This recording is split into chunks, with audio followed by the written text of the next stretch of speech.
शम पंडित हृदयनाथ मंगेशकर, अध्यक्ष।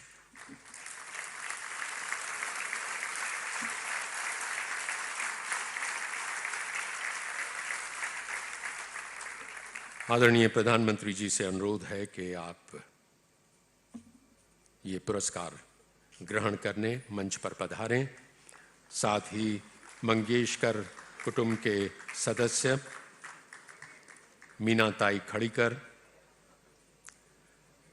श्रीमती आशा भोसले और आदिनाथ मंगेशकर।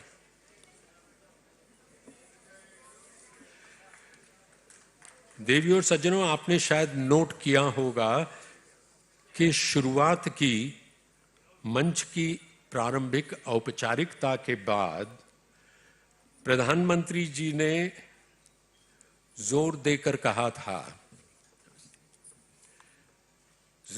कहा था कि मैं नीचे बैठूंगा, मैं प्रेक्षकों के साथ बैठूंगा, क्योंकि मुझे पुरस्कार स्वीकार करना है जन सामान्य के रूप में। He didn't want to receive the award from the exalted perch of a PM, but only as a common citizen.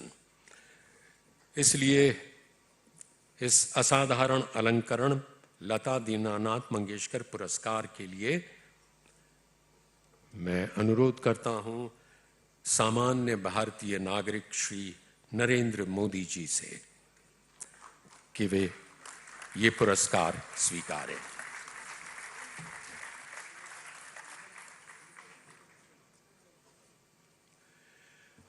आप ये भी शायद जानते ही होंगे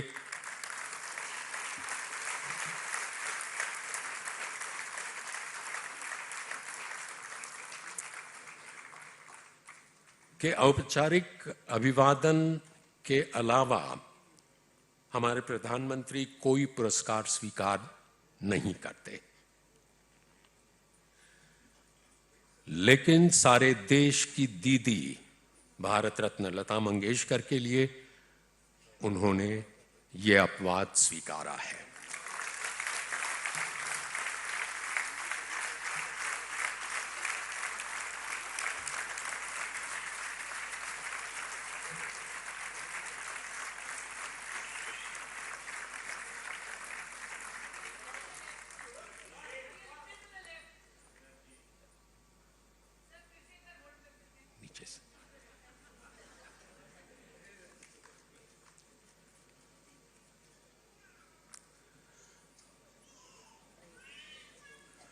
अगर यहां बैठे कोई फिल्मकार फिल्म बनाना चाहें तो शीर्षक हो सकता है फिर से भाई हो तो ऐसा।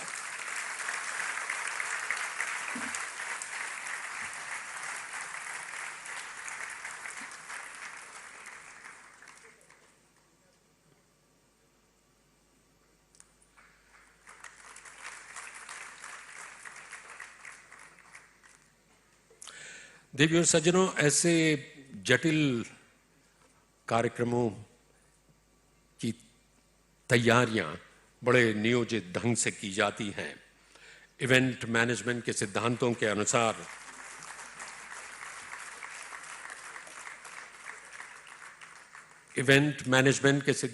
अनुसार मिनट टू मिनट सूची तैयार की जाती है।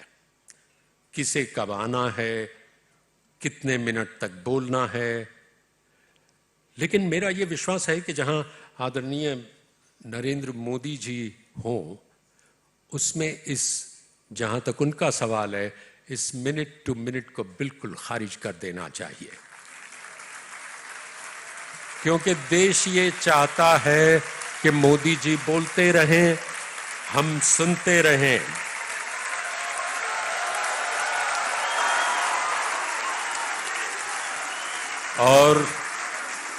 और वो इसलिए कि जो वो बोलते हैं वो करके दिखाते हैं, और जो वो करते हैं वो देश के हित में होता है। देवियों और सज्जनों, भारत गणराज्य के प्रधानमंत्री आदरणीय श्री नरेंद्र मोदी।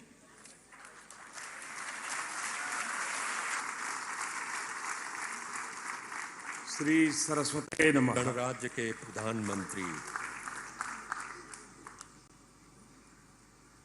वाणी परंपरा के पुनीत आयोजन में हमारे साथ उपस्थित महाराष्ट्र के राज्यपाल श्री भगत सिंह कोश्यारी जी, महाराष्ट्र विधानसभा प्रतिपक्ष के नेता श्री देवेंद्र फडणवीस जी,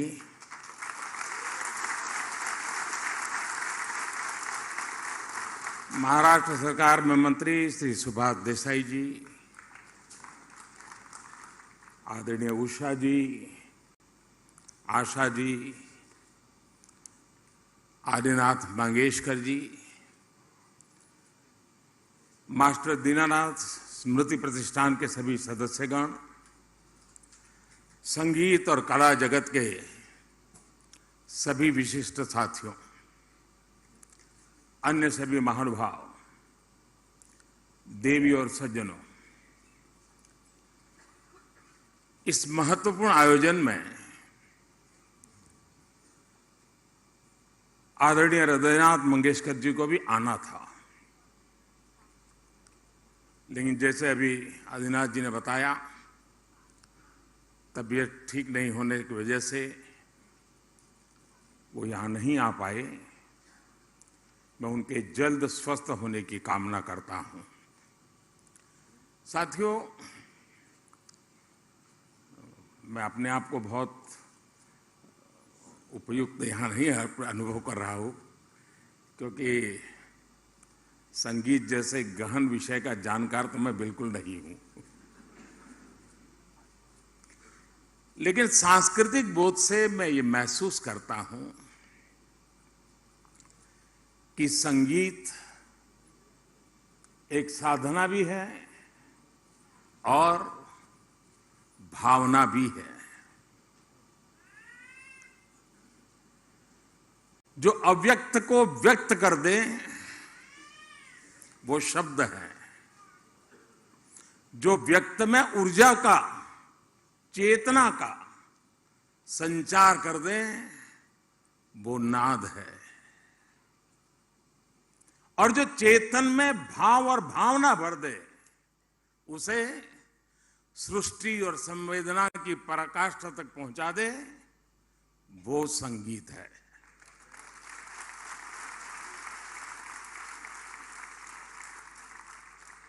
आप निस्पृह बैठे हो, लेकिन संगीत का एक स्वर आपकी आंखों से आंसू की धारा बहा देता है, ये सामर्थ्य होता है। लेकिन संगीत का स्वर आपको वैराग्य का बोध करा सकता है। संगीत से आप में विरस भरता है। संगीत मातृत्व और ममता की अनुभूति करवा सकता है।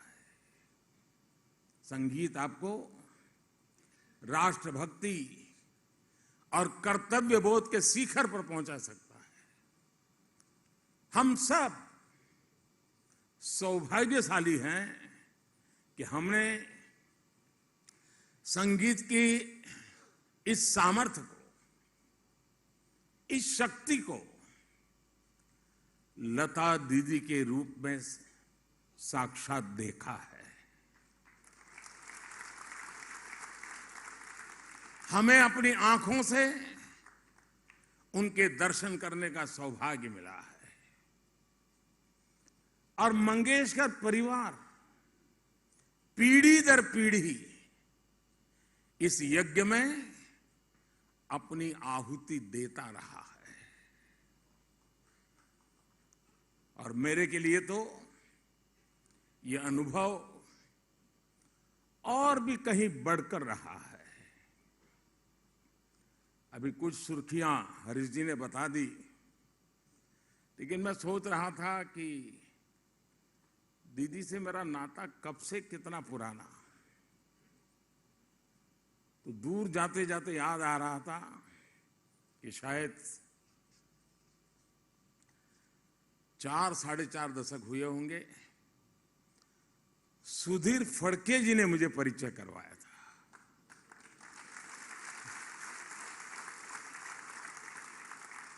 और तब से लेकर के आज तक इस परिवार के साथ अपार स्नेह,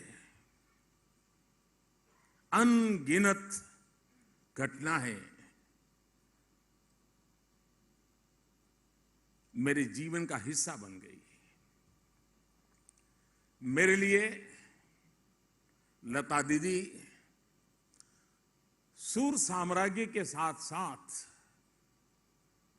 और जिसको कहते हुए मुझे गर्व अनुभव होता है, वो मेरी बड़ी बहन थी।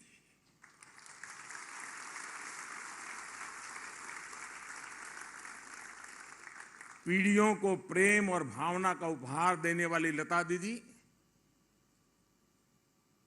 उन्होंने मुझे हमेशा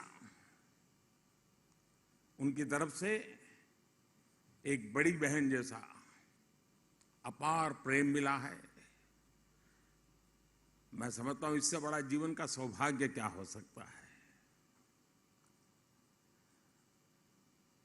शायद बहुत दशकों के बाद ये पहला राखी का त्योहार जब आएगा, दीदी नहीं होगी। सामान्य तौर पर किसी सम्मान समारोह में जाने का, और जब अभी हरीश जी भी बता रहे थे, कोई सम्मान ग्रहण करना, मैं थोड़ा उन विषय में दूर ही रहा हूं, मैं अपने आप को एडजस्ट नहीं कर पाता हूं। लेकिन पुरस्कार जब लता दीदी जैसी बड़ी बहन के नाम से हो, तो ये मेरे लिए उनके अपनत्व और मंगेशकर परिवार का मुझ पर जो हक है, उसके कारण मेरा यहां आना एक प्रकार से मेरा दायित्व बन जाता है।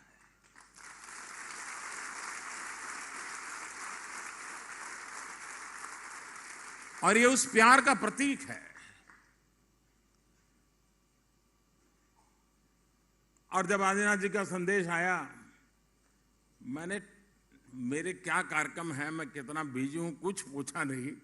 मैंने कहा भैया पहले हाँ कर दो। मना करना मेरे लिए मुमकिन ही नहीं है जी। मैं इस पुरस्कार को सभी देशवासियों के लिए समर्पित करता हूं।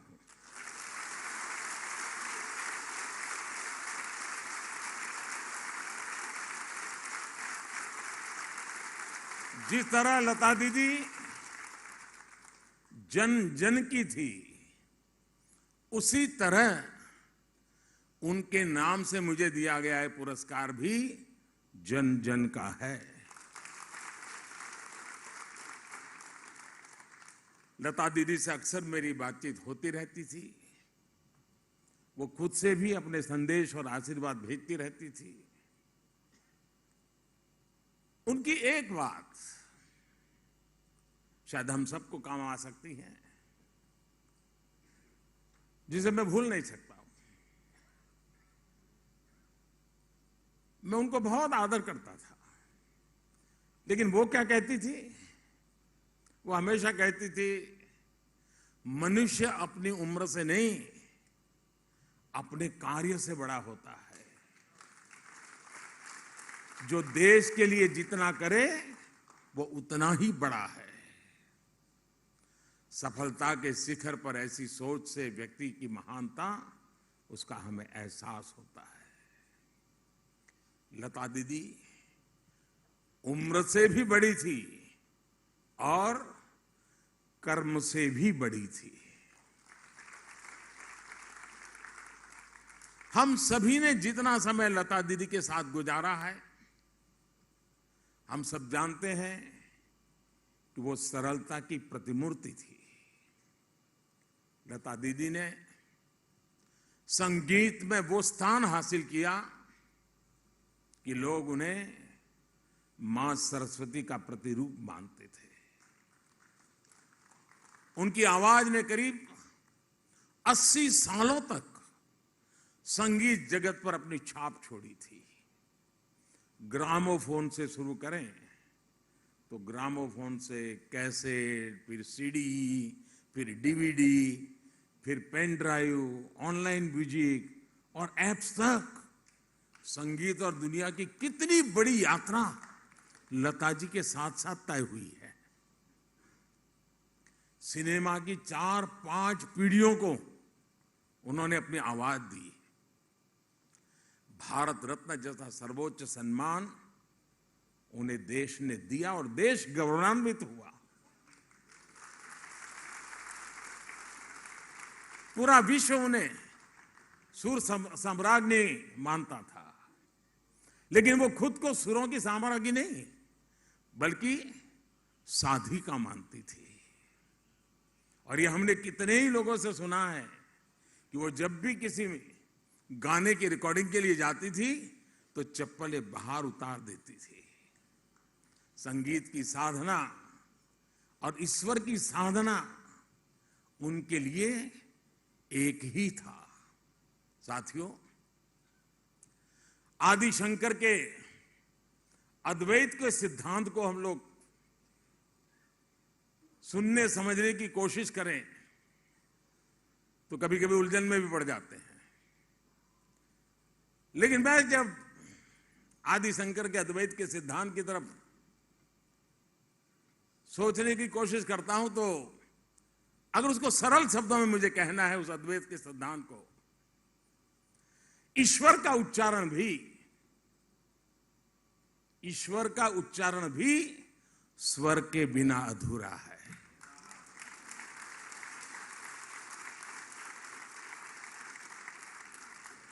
ईश्वर में स्वर समाहित है।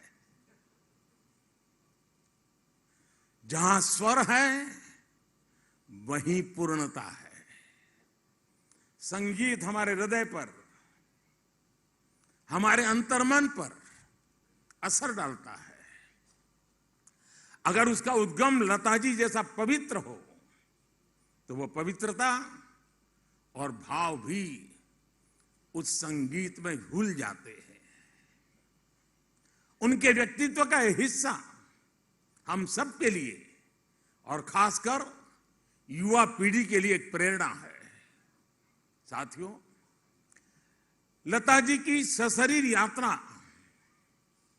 एक ऐसे समय में पूरी हुई जब हमारा देश अपनी आजादी का अमृत महोत्सव मना रहा है। उन्होंने आजादी के पहले से भारत को आवाज दी और इस 75 सालों की देश की यात्रा उनके सुरों से जुड़ी रही। इस पुरस्कार से लता जी के पिताजी दीनानाथ मंगेशकर जी का नाम भी जुड़ा है। मंगेशकर परिवार का देश के लिए जो योगदान रहा है उसके लिए हम सभी देशवासी उनके ऋणी हैं। संगीत के साथ साथ राष्ट्रभक्ति की जो चेतना लता दीदी के भीतर थी उसका स्रोत उनके पिताजी ही थे। आजादी की लड़ाई के दौरान शिमला में ब्रिटिश वायसराय के कार्यक्रम में दीनानाथ जी ने वीर सावरकर का लिखा गीत गाया था। ब्रिटिश वायसराय के सामने ये दीनानाथ जी ही कर सकते हैं और यूजुक में कर सकते हैं। और उसकी थीम पर प्रदर्शन भी किया था। और वीर सावरकर जी ने यह गीत अंग्रेजी हुकूमत को चुनौती देते हुए लिखा था। ये साहस, ये देशभक्ति दीनानाथ जी ने अपने परिवार को विरासत में दी थी। लता जी ने संभवतः कहीं एक बार बताया था कि पहले वो समाज सेवा के ही क्षेत्र में जाना चाहती थी। लता जी ने संगीत को अपनी आराधना बनाया, लेकिन राष्ट्र प्रेम और राष्ट्र सेवा उनके गीतों के जरिए भी प्रेरणा पाती गई। छत्रपति शिवाजी महाराज पर वीर सावरकर जी का लिखा गीत हिंदू नरसिम्हा हो या समर्थ गुरु रामदास जी के पद हो, लता जी ने शिव कल्याण राजा की रिकॉर्डिंग के जरिए उन्हें अमर कर दिया। आए मेरे वतन के लोगों और जय हिंद की सेना, ये वो भाव पंक्तियां हैं जो देश के जन जन की जुबान पर अमर कर दी। उनके जीवन से जुड़े ऐसे कितने ही पक्ष हैं। लता दीदी और उनके परिवार के योगदान को भी अमृत महोत्सव में हम जन जन तक लेकर जाएं, ये हमारा कर्तव्य है। साथियों, आज देश एक भारत श्रेष्ठ भारत के आत्मविश्वास के साथ आगे बढ़ रहा है। लता जी एक भारत श्रेष्ठ भारत की मधुर प्रस्तुति की तरह थी।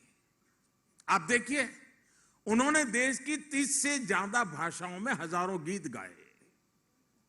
हिंदी हो, मराठी हो, संस्कृत हो या दूसरी भारतीय भाषाएं, लता जी का स्वर वैसा ही हर भाषा में घुला हुआ है। वो हर राज्य, हर क्षेत्र में लोगों के मन में समाई हुई है। भारतीयता के साथ संगीत कैसे अमर हो सकता है, ये उन्होंने जी करके दिखाया है। उन्होंने भगवत गीता का भी सस्वर पाठ किया और तुलसी, मीरा, संत ज्ञानेश्वर और नरसिंह मेहता के गीतों को भी समाज के मन मस्तिष्क में घोला। रामचरितमानस की चौपाइयां से लेकर बापू के प्रिय भजन, वैष्णव भजन तो तेने रे कहिए, तब सब कुछ लता जी की आवाज से पुनर्जीवित हो गए।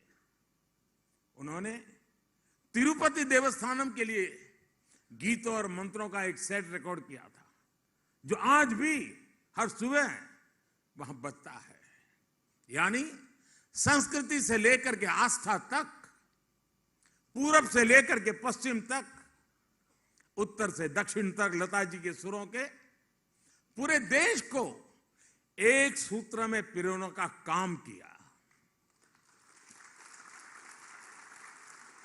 दुनिया में भी वो हमारे भारत की सांस्कृतिक राजदूत थी। वैसा ही उनका व्यक्तिगत जीवन भी था। पुणे में उन्होंने अपनी कमाई और मित्रों के सहयोग से मास्टर दीनानाथ मंगेशकर हॉस्पिटल बनवाया, जो आज भी गरीबों की सेवा कर रहा है। और देश में शायद बहुत कम लोगों तक ये चर्चा पहुंची होगी, कोरोना कालखंड में देश की जो इन्हीं चुनी अस्पतालें जिन्होंने सर्वाधिक गरीबों के लिए काम किया, उसमें पुणे की मंगेशकर अस्पताल का नाम है। साथियों, आज आजादी के अमृत महोत्सव में देश अपने अतीत को याद कर रहा है और देश भविष्य के लिए नए संकल्प ले रहा है। हम दुनिया के सबसे बड़े स्टार्टअप इकोसिस्टम में से एक है। आज भारत हर क्षेत्र में आत्मनिर्भर बनने की ओर आगे बढ़ रहा है। विकास की ये यात्रा हमारे संकल्पों का हिस्सा है, लेकिन विकास को लेकर भारत की मौलिक दृष्टि हमेशा अलग रही है। हमारे लिए विकास का अर्थ है सबका साथ, सबका विकास, सबका विश्वास और सबका प्रयास। सबके साथ और सबके लिए विकास के इस भाव में वसुधैव कुटुंबकम की भावना भी शामिल है। पूरे विश्व का विकास, पूरी मानवता का कल्याण, ये केवल भौतिक सामर्थ्य से हासिल नहीं किया जा सकता। इसके लिए जरूरी होते हैं मानवीय मूल्य, इसके लिए जरूरी होती है आध्यात्मिक चेतना। इसलिए आज भारत दुनिया को योग और आयुर्वेद से लेकर पर्यावरण रक्षा जैसे विषयों पर दिशा दे रहा है। मैं मानता हूं भारत के इस योगदान का एक अहम हिस्सा हमारा भारतीय संगीत भी है। ये जिम्मेदारी आपके हाथों में है। हम अपनी इस विरासत को उन्हीं मूल्यों के साथ जीवंत रखें और आगे बढ़ाएं और विश्व शांति का एक माध्यम बनाएं। ये हम सबकी जिम्मेदारी है। मुझे पूरा विश्वास है संगीत जगत से जुड़े आप सभी लोग इस जिम्मेदारी का निर्वहन करेंगे और एक नए भारत को दिशा देंगे। इसी विश्वास के साथ मैं आप सभी का हृदय से धन्यवाद करता हूं। मंगेश्वर परिवार का भी मैं हृदय से धन्यवाद करता हूं कि आपने दीदी के नाम से इस प्रथम पुरस्कार के लिए मुझे चुना। लेकिन हरीश जी जब सम्मान पत्र पढ़ रहे थे तो मैं सोच रहा था कि मुझे इसे कई बार पढ़ना पड़ेगा और पढ़ करके मुझे नोट बनानी पड़ेगी कि अभी मुझे इसमें से कितना कितना पाना बाकी है, अभी भी मेरे में कितनी कितनी कमियां हैं, उसको पूरा मैं कैसे करूं। दीदी के आशीर्वाद से और मंगेशकर परिवार के प्यार से मुझ में जो कमियां हैं उन कमियों को आज मुझे सम्मान पत्र के द्वारा प्रस्तुत किया है। मैं उन कमियों को पूरा करने का प्रयास करूंगा। बहुत बहुत धन्यवाद। नमस्कार।